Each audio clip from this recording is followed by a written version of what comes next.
श्रीमद् भगवद गीता में श्री कृष्ण ने सभी प्राणियों में समानता की शिक्षा दी है।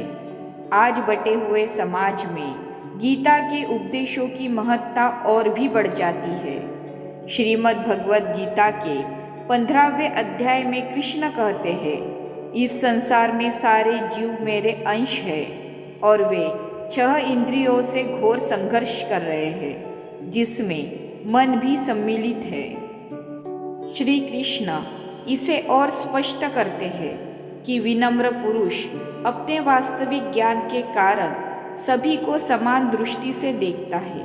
अर्थात जब हम किसी भी भूखे की भूख मिटाते हैं तो हम भगवान की भूख मिटाते हैं। प्रत्येक प्राणी में ईश्वर है, फिर भेद कैसा? किसी भी जीव को प्रताड़ित करना, कष्ट देना, ईश्वर को कष्ट पहुंचाना है।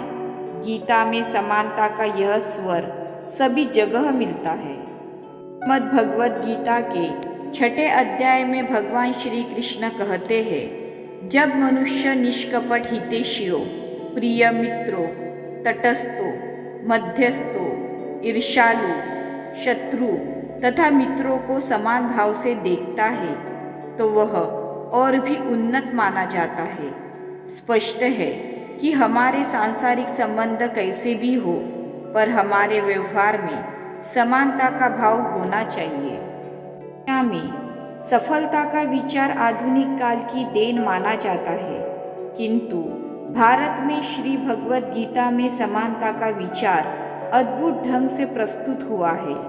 हालांकि कोई भी धर्म आपस में भेदभाव के लिए प्रेरित नहीं करता, फिर भी आज पढ़े लिखे समाज में भी जाति भेद शिखर पर है।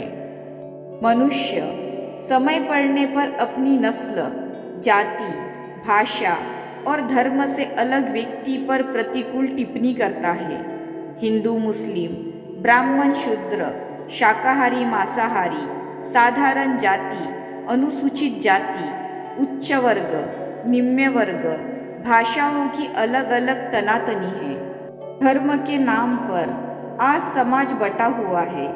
एक जाति के लोग दूसरी जाति से भेदभाव रखते हैं। उन्हें लगता है कि सिर्फ उनके धर्म, संप्रदाय और समाज का व्यक्ति ही उनका हित कर सकता है। लेकिन यह सोच बिल्कुल गलत है, क्योंकि इसी विभेद का लाभ उठाया जाता है। बटे हुए समाज को और बांटने का प्रबंध किया जाता है। धर्म को लेकर अक्सर लोगों में वाद विवाद होता रहता है। इसी का नतीजा है कि हम एक बार फिर से उस दोराहे पर खड़े हैं जहां देश में आध्यात्मिकता की एक लहर की अनिवार्यता महसूस होने लगी है।